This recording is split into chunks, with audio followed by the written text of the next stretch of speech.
Quelques mots sur le bonus-malus de l'assurance chômage, pour lequel nous avons titré une saga sans fin, parce que c'est, un peu le cas. Heu, pour rappel, le bonus-malus de l'assurance chômage est né en 2019. Au départ, ça devait être mis en place, en 2020. Bon, en 2020, vous savez tous ce qui s'est produit, hein, donc la pandémie a repoussé, un certain nombre de dispositifs qui devaient, entrer en vigueur. Hem, Puis ensuite, ça devait être mis en place en 2021, mais suite à des négociations et à des contentieux, au niveau du Conseil d'État, le dispositif a été reculé, a été peaufiné, a été réécrit, pour finalement, aboutir à un décret, du 30 mars 2021 qui repoussait, son entrée en application au 1er septembre 2022. 1er septembre 2022 donc, vous avez reçu fin août, début septembre des lettres, alors pour les entreprises des secteurs concernés, hein, dont notamment le secteur du transport et de l'entreposage. Vous avez reçu, des lettres venant vous notifier, votre, taux de bonus ou votre taux de malus, alors bien souvent le taux de malus, hem, pour une application au 1er septembre 2022. Alors, les entreprises ont eu beaucoup de surprises à ce sujet-là, puisqu'elles se sont aperçues finalement que, il était à peu près impossible, de vérifier les taux de séparation qui étaient pris en compte par l'URSSAF pour calculer, la cotisation d'assurance chômage définitive et pour calculer le bonus ou le malus. En faisant un petit peu des recoupements, les entreprises se sont également, aperçues que dans le taux de séparation mis en place par, enfin pris en compte pardon par les URSSAF, était pris en compte souvent plusieurs fois le même salarié, principalement les travailleurs temporaires, qui dès qu'ils quittaient l'entreprise, pour suite à un contrat de mission, bah, comptaient pour une séparation, quand bien même elles quittaient l'entreprise le vendredi et reprenaient dans la même entreprise le lundi, sans jamais être, inscrites au, chômage. Donc il y a beaucoup de problématiques à ce sujet-là, beaucoup de problématiques qui ont été soulevées par les organisations patronales, du transport, de la restauration et des autres secteurs concernés, devant le Conseil d'État. Le Conseil d'État a rejeté les recours en octobre, le 10 octobre dernier, ce qui veut dire que globalement ce dispositif est un dispositif qui est définitif et qui est, juridiquement, entre guillemets, «inattaquable». Bon, on va dire que tout roulait pour le mieux. On va dire que, les entreprises qui, pouvaient contester, ce taux dans les 2 mois de la notification l'avaient fait et puis patatras, au mois de novembre, publication du ministère du Travail, les taux publiés en août étaient faux, suite à un problème informatique. Alors problème informatique, bon, ils ont bon dos, mais c'est vrai que ils ont eu 3 ans quand même pour peaufiner leur système informatique et puis pour peaufiner les taux de séparation des différents secteurs. Donc, il s'en est suivi un nouvel arrêté, arrêté du 17 novembre 2022, qui est venu abroger celui du 18 août 2022 et qui est venu fixer de nouveaux taux applicables, dans les secteurs concernés à compter du 1er décembre 2022. Bon, pour rappel, ce bonus-malus, hein, ça vise à limiter le recours aux contrats, courts et précaires dans les secteurs pour lesquels il a été identifié qu'il y avait beaucoup de contrats courts et précaires et la liste des secteurs concernés a été publiée, par arrêté du 28 juin, 2021, dont notamment le transport et l'entreposage, dont notamment l'hébergement et la restauration et cetera et cetera. Ce bonus-malus ne s'applique que pour les entreprises d'au moins 11 salariés, et s'applique, pour les entreprises concernées, par un taux de séparation moyen supérieur à 150.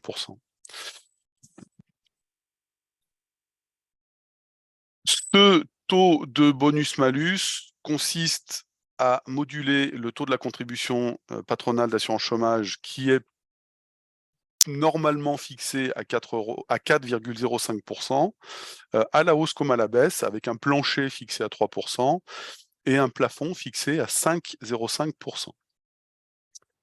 Ce plancher, ce plafond vont varier en fonction du ratio de l'entreprise qui est calculé par rapport au taux de séparation de l'entreprise, divisé par le taux de séparation médian du secteur. Le taux de séparation de l'entreprise correspond tout simplement au nombre de fins de contrat de travail ou de missions d'intérim donnant lieu à inscription à Pôle emploi, hors les démissions principalement et d'autres exceptions prévues par la réglementation, notamment des fins de contrat de CDD, de remplacement, etc. etc. Et c'est là où le bas blesse, puisque ce taux de séparation qui est calculé de manière particulièrement opaque par l'URSSAF en fonction de données qui viennent d'on ne sait où, ont été assénées aux entreprises là, par ce fameux courrier de fin août, début septembre. Et de nouveau, par les courriers que vous avez ou que vous allez recevoir, vous notifiant le nouveau taux de cotisation d'assurance chômage. Alors, quand je dis que l'URSSAF a calculé ça de manière assez opaque, c'est le fruit des différents recours qui ont pu être menés depuis le 1er septembre, puisque dès que les premières entreprises ont reçu ces nouveaux taux de bonus-malus et que la plupart étaient fixés au plafond à 5,05 €, elles se sont posé des questions et se sont interrogées sur le pourquoi du comment.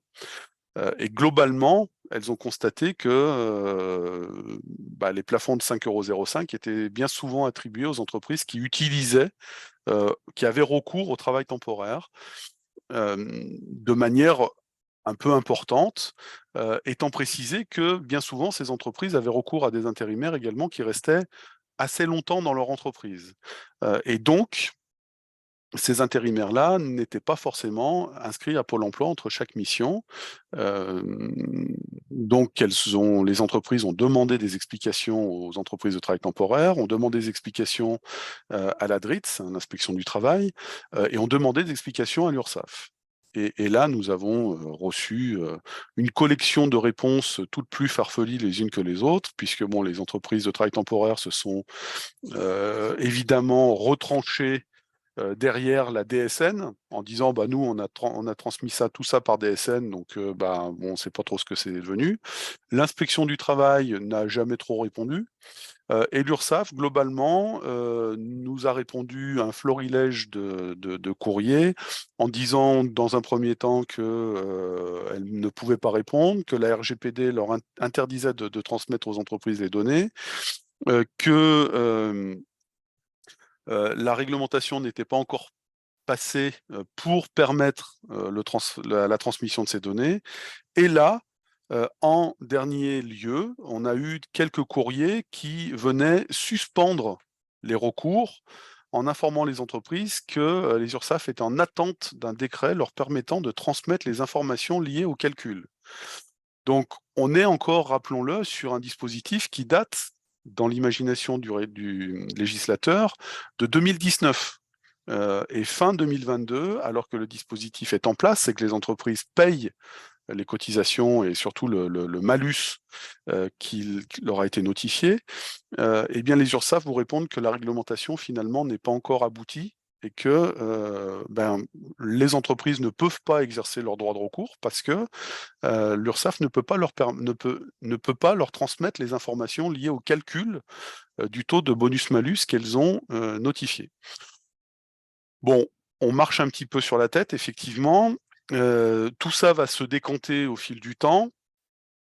La seule bonne nouvelle de l'automne, c'est que le taux a été modifié. Alors pour information, le taux transport et entreposage, qui est un secteur qui nous concerne plus particulièrement, a été abaissé de 82,45% à 70,37%. Ce qui, au final, le taux de séparation médian est bien inférieur à ce que l'on pensait. Et c'est pas forcément une bonne nouvelle pour les entreprises, puisque mathématiquement, les entreprises qui sont concernées vont voir leur taux de malus augmenter, puisque le taux médian du secteur diminue, alors que le taux médian de l'entreprise reste inchangé, ce qui fait que mathématiquement, le ratio va augmenter. Ceci dit, vous pouvez toujours, à la réception de votre second courrier de notification du taux, contester celui-ci, demander des explications à l'URSSAF, et la première des contestations que vous pouvez faire, c'est la saisine de la commission de recours amiable, sous réserve de respecter un délai de 2 mois à compter de la notification du nouveau taux. Bon, n'hésitez pas à le faire. De toute façon, dans un premier temps, ça n'engendre pas de coût, hein, en fait, hein. Ça permet aussi et ça oblige aussi les URSSAF à se pencher un petit peu sur ce calcul de bonus-malus. Ça oblige un petit peu les URSSAF à dévoiler les règles qu'elles ont appliquées pour, calculer ce taux de séparation.